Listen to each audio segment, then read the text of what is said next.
Digital Congo, la télévision numérique.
Le président honoraire de la RDC est arrivé ce jeudi à Windhoek en Namibie. Joseph Kabila y est allé pour rendre hommage au premier président namibien, Sam Nujoma, décédé le 8 février dernier.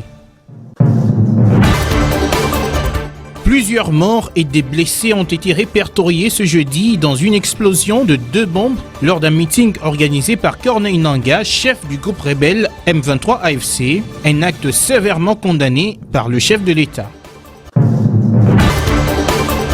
Dans ce journal, nous serons également dans la ville de Mbuji-Mayi pour parler de l'implantation de l'agence de la Caisse nationale de sécurité sociale des agents publics de l'État. Son inauguration a été faite par le vice-premier ministre en charge de la fonction publique. Bonsoir à tous, bienvenue dans cette édition du journal sur Digital Congo pour vous informer. Ouvrons donc cette édition d'information à Windhoek, en Namibie, où s'est rendu ce jeudi Joseph Kabila. Le président honoraire de la RDC y est pour rendre hommage au premier président namibien, Sam Nujoma, décédé depuis le 8 février dernier. Suivez cet élément.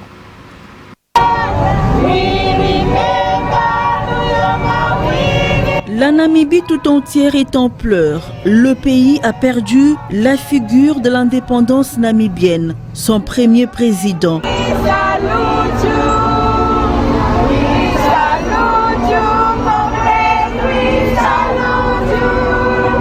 Sam Nujoma, décédé le 8 février dernier. Windhoek, capitale de la Namibie, reçoit ce jeudi plusieurs hôtes de marque venus lui témoigner de la compassion. Et parmi eux, Joseph Kabila Kabange, sénateur à vie et ancien président de la République démocratique du Congo.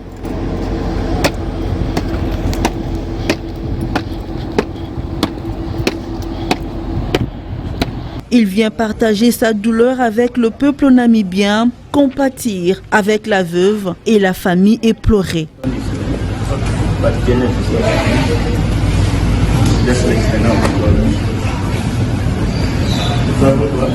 Des mots de compassion à l'endroit de la veuve.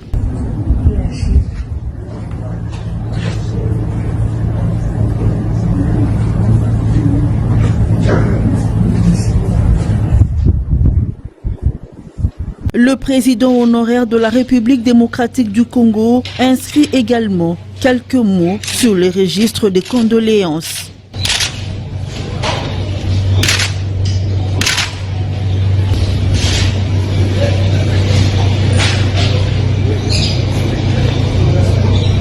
Joseph Kabila Kabange et Sam Nujoma avaient toujours entretenu de bonnes relations.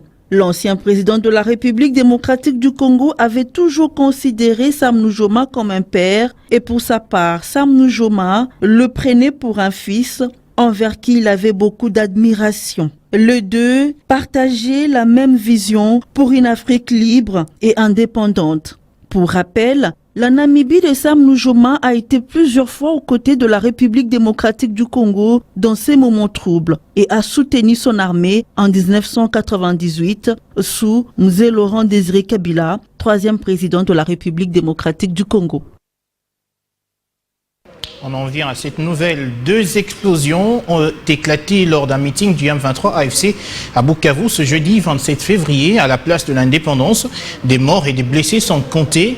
Sur son compte X, la présidence de la République souligne que le chef de l'État condamne fermement cet acte terroriste qui a été perpétré par une armée étrangère présente illégalement sur le sol congolais.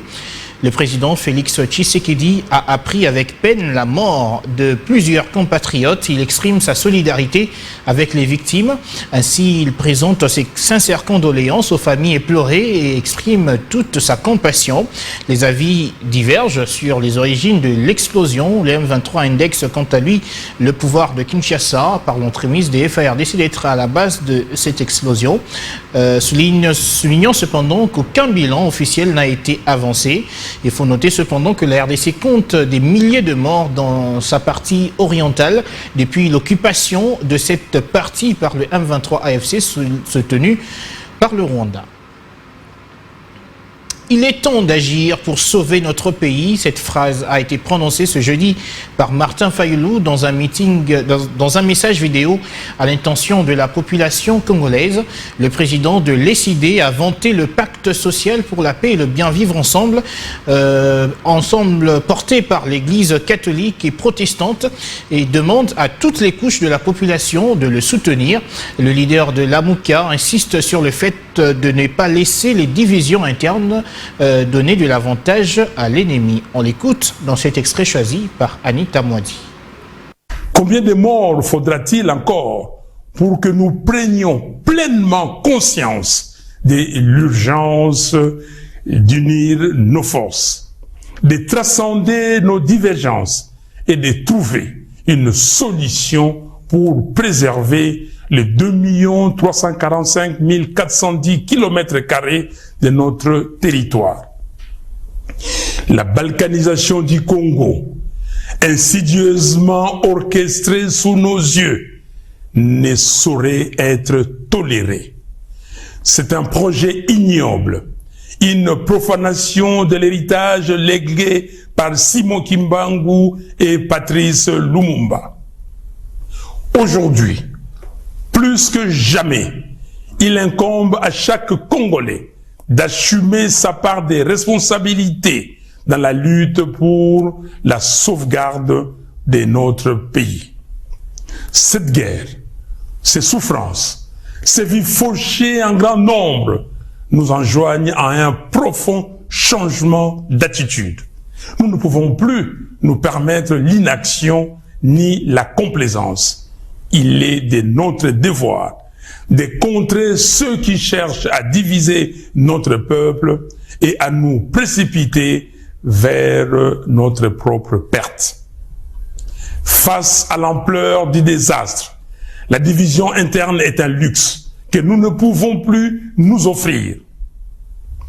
L'initiative congolo-congolaise, que nous qualifions de processus de Kinshasa, proposée par la CENCO et l'ECC, constitue une opportunité historique pour mettre fin à la guerre et reconstruire notre pays.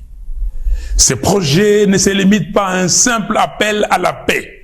Il incarne une profonde refonte de notre approche politique, une véritable révolution dans notre manière de vivre ensemble. Et puis cette nouvelle, la conférence épiscopale nationale du Congo n'est pas restée indifférente suite à l'incident survenu avec Monseigneur Donancien Cholet face aux agents de la Direction générale de migration. La CENCO a dit son mécontentement mercredi 26 février après la saisine du passeport de son secrétaire général pendant plus d'1 heure à l'aéroport de Loano à Lubumbashi dans le Haut-Katanga. Dans un communiqué publié sur son compte X, la conférence épiscopale nationale du Congo a fermement condamné cet acte qui enfreint la liberté de circulation d'un haut prélat, tout en soulignant que de telles actions nuisent à la quête de la paix et à la cohésion nationale. Pour sa part, Monseigneur Fulgence Mouteba, archevêque de Lubumbashi, estime que s'il y a eu une provocation contre l'Église catholique, la CENCO a par ailleurs espéré que ce genre d'incident ne se reproduira plus. Une allégation cependant démentie par la Direction générale des migrations qui s'est confiée à notre confrère Stanis Boujakera de Jeune Afrique. Pourquoi allons-on confisquer le passeport de Monseigneur de l'Ancien Cholet et laisser entendre celui de Monseigneur Fulgence Mouteba, a-t-il dit, alors qu'ils sont ensemble. Le premier a pris CAA et vient d'atterrir à Kinshasa et il y a quelques minutes, et le second Air Congo. Rien de tout ce qu'il dit n'a posé problème, surtout que Monseigneur Cholet reste à Kinshasa. Il faut le récupérer. Cela pouvait bien se faire à son atterrissage à Njili. Ces mensonges à propos des pasteurs, c'est grave, dit donc la DGM.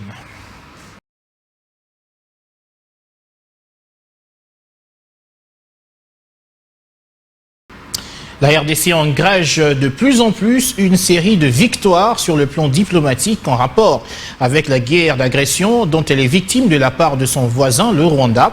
S'agissant toujours des enjeux diplomatiques, une autre question se pose, celle de la sécurité des Congolais qui résident dans des pays voisins. Seront-ils d'une manière ou d'une autre impactés par ce conflit? À ce propos, Maître Carlos Mompili, expert en droit international, pense qu'il n'y a pas à s'inquiéter sur les compatriotes vivant dans des pays qui sont voisins de la RDC, d'autant plus qu'il existe des lois qui les protègent dans le cadre de la politique de bon voisinage. Cependant, il faut activer le mécanisme régional pour rassurer ceux qui vivent dans des pays voisins quant à leur sécurité, puisque la RDC a déjà enregistré dans le passé beaucoup de cas de violation des droits de l'homme dans la région des Grands Lacs. Suivez. Concernant les sanctions qui tombent sur le Rwanda, il faut saluer d'abord les efforts diplomatiques, quoique on ne sait pas les soubresauts que si ça nous coûte et à quel niveau quand on paye les agences des lobbies pour nous faciliter la tâche. Mais par rapport à la préoccupation sur la tranquillité ou la sécurité de nos compatriotes qui vivent au Rwanda, l'Ouganda et ailleurs, je peux vous rassurer que c'est depuis plusieurs années, nous documentons les cas de violation des droits de l'homme dans la sous-région des Grands Lacs. En tout cas, du côté du Rwanda, même dans les moments très forts, du côté de l'Ouganda aussi, les Congolais vaquent librement à leur occupation. Les États tels que l'Ouganda et le Rwanda protègent bien les étrangers. Et d'ailleurs, contrairement encore en Angola où les Congolais, où nous enregistrons plusieurs cas de violation des droits de l'homme, même des institutions criminelles comme celle qu'on a connue au Congo-Brazzaville. Donc pour cela, nous sommes un peu rassurés que les choses ne changeront pas. Mais il faut toujours prendre des précautions pour activer les mécanismes régionaux pour que entre deux peuples, qu'il n'y ait pas de problème et que le message de la haine ne doit pas entamer soit la conscience populaire avec la justice populaire ou les messages et que le conflit reste entre les régimes politiques et que ça ne touche pas le bon voisinage entre les peuples. Maître Carlos Mompili qui répondait aux questions de Bénédicte Ndembe. Direction maintenant la province du Lualaba pour évoquer le lancement hier mercredi de la 13e assemblée du comité provincial de pilotage dans le secteur de la santé en faveur de la vaccination. La gouverneure Fifi Masuka Saini a profité de cette occasion pour rendre hommage au président de la République Félix Tshisekedi, lui qui est le commandant suprême des FARDC et de la police, tout en lui rassurant de son soutien total et celle de la population du Lualaba pour sa résistance à ne pas vendre l'âme de la nation aux agresseurs. Suivez cet élément. En cette période particulière pour notre pays, je voudrais rendre mes hommages le plus déférents à son Excellence Félix Antoine Tshisekedi Tshilombo, président de la République, chef de l'État et commandant suprême des FARDC et de la PNC, tout en lui rassurant de mon total et indéfectible soutien, ainsi que celui de toute la population du Lualaba quant à sa résistance à ne pas vendre l'âme de la nation aux agresseurs. En mémoire de toutes les victimes de l'agression rwandaise et de tous nos vaillants soldats tombés au front comme des martyrs, je vous prie respectueusement de vous tenir debout et observer une minute de silence. Je marque aussi ma compassion pour tous les compatriotes sous le joug de l'occupation à Goma et dans les localités assiégées par l'agresseur. Je salue l'engagement fidèle du chef de l'État dans la poursuite des réformes qui renforcent les systèmes de santé et garantissant une couverture vaccinale élargie malgré les tentatives de déstabilisation dont la RDC, notre pays, est victime. Et puis, on va prendre connaissance de ce communiqué émanant du Parti du Peuple pour la Reconstruction et la Démocratie qui vient à peine d'atterrir sur notre plateau, dénonçant donc la manipulation et l'instrumentalisation de la vérité. On va vous le lire.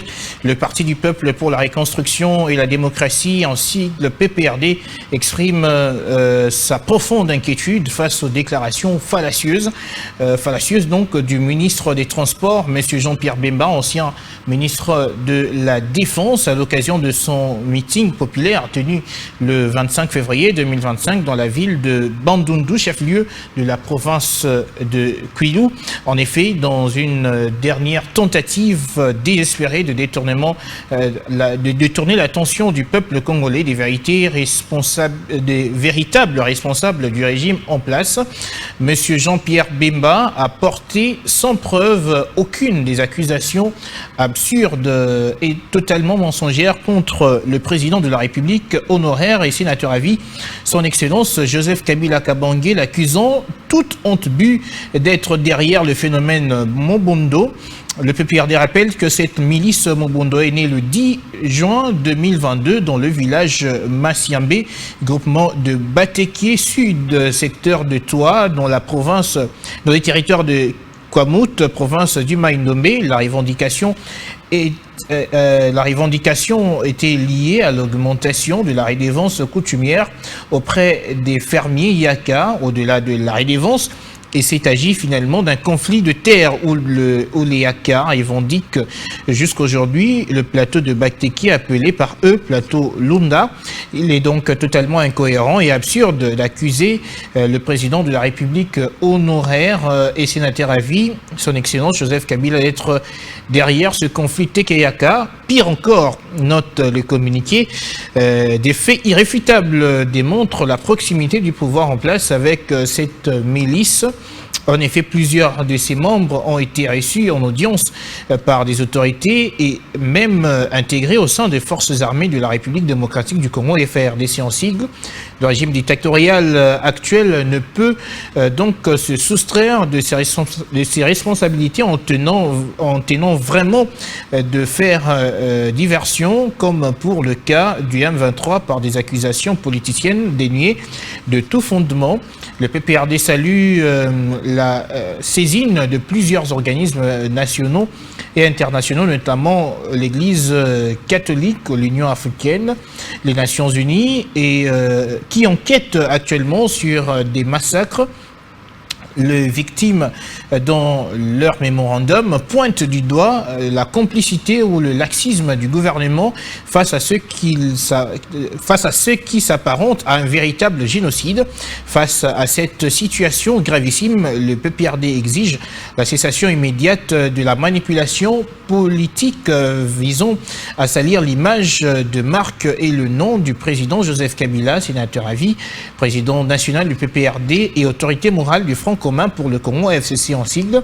La publication sans délai des rapports des experts internationaux chargés d'enquêter sur ces crimes, l'engagement de poursuites judiciaires contre les véritables auteurs de ces massacres, dont certains sont déjà aux arrêts conformément aux demandes des victimes.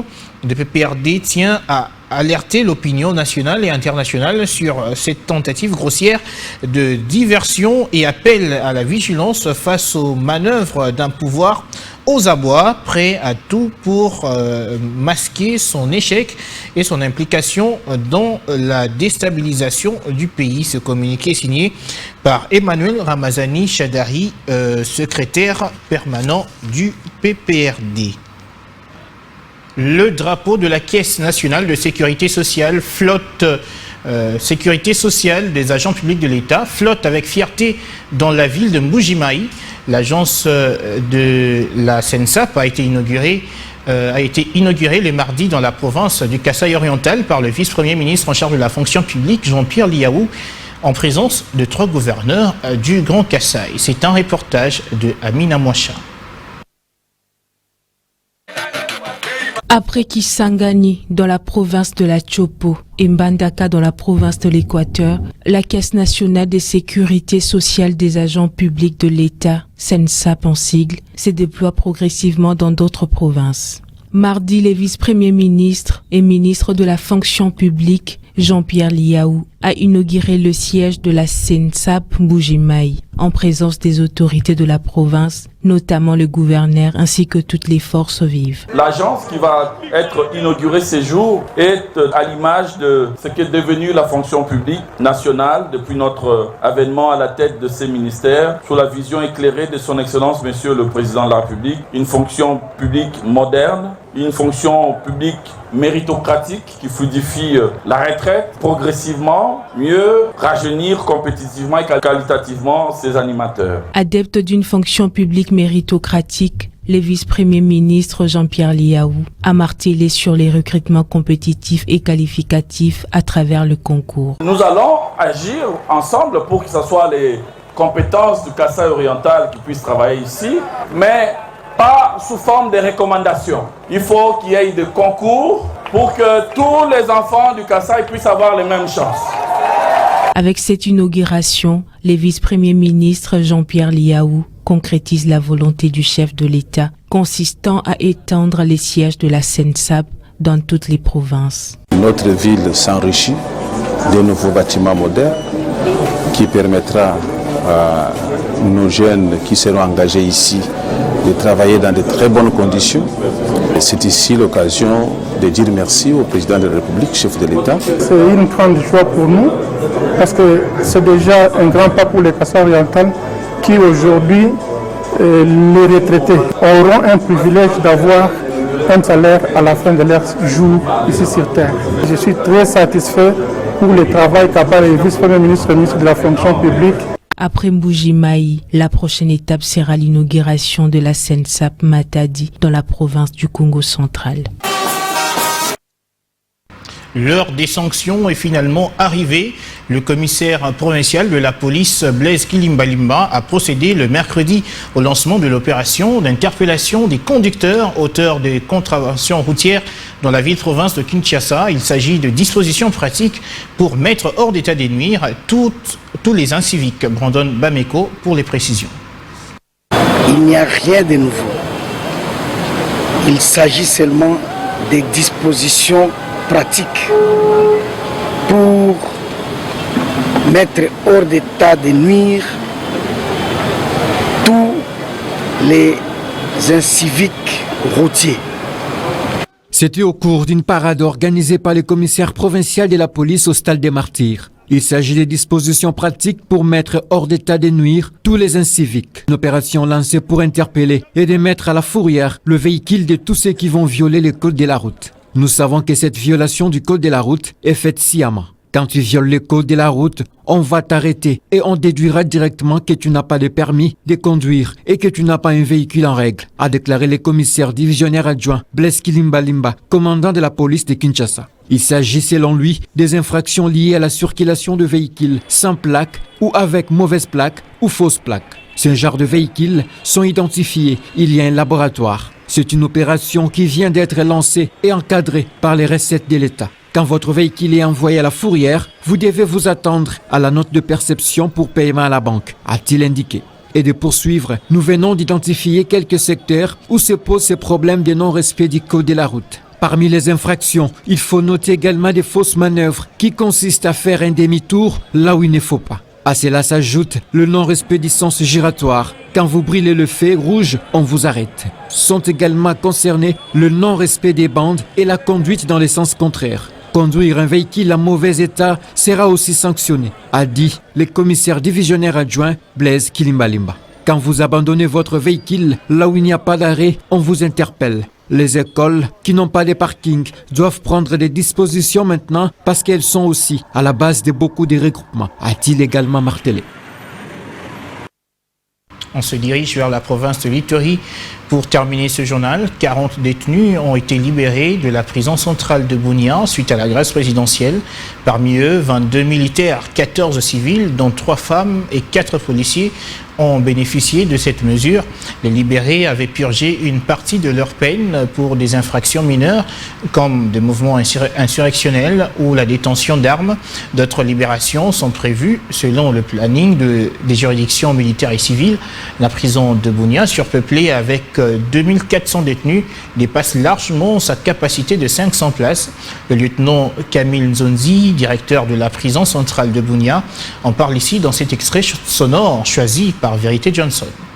C'est l'exécution de la mesure de grâce présidentielle qui a été déjà lue depuis le mois de décembre. Ils sont 40 qui sont éligibles, mais il y a des séries de libérations qui vont se passer parce que nous avons fait le travail et que le parquet a vu le temps de travail. Il a d'abord travaillé pour les 40 qui sont libérés aujourd'hui et le reste, je crois, dans 3-4 matins. Et parmi les 40 libérés, il y a 22 militaires, 4 policiers, 14 civils. La grâce vise seulement des condamnés. Ce sont les gens qui ont été condamnés à des peines et chacun d'eux a sa peine. C'est de 10 ans. Ils avaient passé déjà 6 ans ici, comme on a réduit à 5 ans, d'office ils partent. C'est de 5 ans, comme les 5 ans déclarés à ses copies, le libéré, ils partent. Voilà un peu ce qu'il a fait. Bien qu'il a été condamné, il va rentrer dans l'unité, mais il y a un système, tous ces gens-là seront déversés à la région militaire. Et les commandants région aura le temps de les mettre dans leur unité d'origine, soit les permettre. Ça, c'est la décision du commandant région. Comme nous avons des juridictions, normalement, nous, on avait proposé au niveau de la juridiction militaire, il y avait 8 qui devaient partir. Et au niveau de la juridiction civile, c'était 32. Alors, si le travail s'est fait à bon escient, peut-être on aura moins de 100 par rapport aux chiffres. Et c'est par là que nous mettons un terme à cette édition d'information. Madame, Messieurs, merci à tous de nous avoir suivis. D'ici là, portez-vous bien.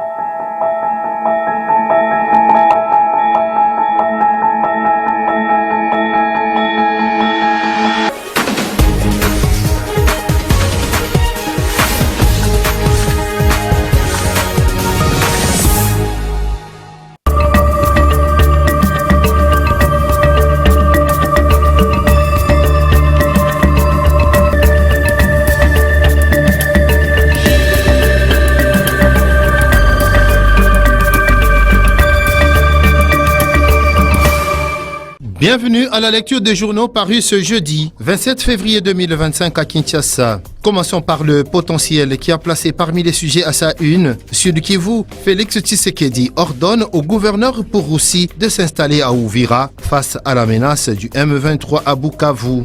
Dans un contexte de crise aiguë, écrit le journal, le président Félix Tshisekedi a reçu mardi 25 février dans la soirée le gouverneur élu du Sud Kivu Jean-Jacques Pouroussi à la Cité de l'Union africaine. Cette rencontre intervient alors que la ville de Bukavu, capitale de la province, fait face à une invasion par des troupes rwandaises et les terroristes du M23, entraînant le déplacement de nombreux habitants. Chez le potentiel toujours, titre à la une, Genève, accord historique entre la RDC et l'OMC pour la création d'emplois. Chez le potentiel toujours, crise du Kivu, le Luxembourg bloque les sanctions de l'Union européenne contre le Rwanda et le M23. À la surprise générale des autres États membres de l'Union européenne, le Luxembourg bloque un paquet de sanctions contre le Rwanda et les rebelles du M23, actuellement engagés dans une guerre sanglante à l'est de la RDC. Les ministres européens des Affaires étrangères devraient approuver une série de sanctions contre le Rwanda et les rebelles du M23. Et notre titre, agression rwandaise, la CPI sollicite du Parlement congolais le vote d'une loi de collaboration avec la justice de la RDC. Incident à l'aéroport international de Luano à Lubumbashi. Un titre parmi tant d'autres à la une des forums des As. Privation du passeport d'un Cholé à Lubumbashi. Monseigneur Fulgence Mouteba, c'est une confiscation que l'Église ne peut pas accepter. Le passeport du secrétaire général de la Conférence épiscopale nationale du Congo, Senko, Monseigneur Donatien Cholé, avait été ravi à Lubumbashi lors de la tournée de l'équipe du Pacte social pour la paix à Lubumbashi la semaine dernière, a écrit Forum des As. Le président de la Senko, l'archevêque métropolitain de Lubumbashi, Fulgence Mouteba Mugalu, en a fait l'annonce. Ce passeport a été confisqué à Monseigneur Cholé et maintenu pendant plusieurs heures à l'aéroport international de la Luano à Lubumbashi par les services de la Direction générale de migration. Alors que la Senko et les CC voulaient embarquer pour la République du Congo afin de rencontrer le président Denis Sassou Nguesso. Chez Forum des As toujours, face au conflit à l'est de la RDC, plus de 2600 écoles fermées à cause de la guerre. On peut lire dans le journal que la guerre en cours dans l'est de la RDC n'épargne pas les établissements scolaires et elle y laisse des traces indélébiles sur le système éducatif.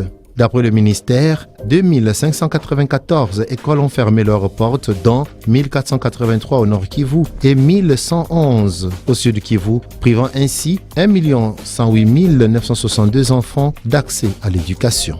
Le phare de ce jeudi, 27 février 2025, alerte encore des tueries à bout portant. Les élèves quittent précipitamment leur salle de classe par peur de recrutement forcé. Horreur et panique générale, mercredi à Goma. Et terminons par Kinshasa, capitale de la République démocratique du Congo, livrée à la prédation. Titre Info 27, qui protège l'escroquerie des Kikalungu, remorquage abusif et fourrière clandestine, s'interroge le journal. Ce qui est sûr, Blaise Kilimbalimba, commissaire provincial de la PNC Kinshasa, est décidé de traquer les faux agents de l'ordre. Voilà qui vient mettre un terme à cette revue de presse. Merci de nous avoir suivis.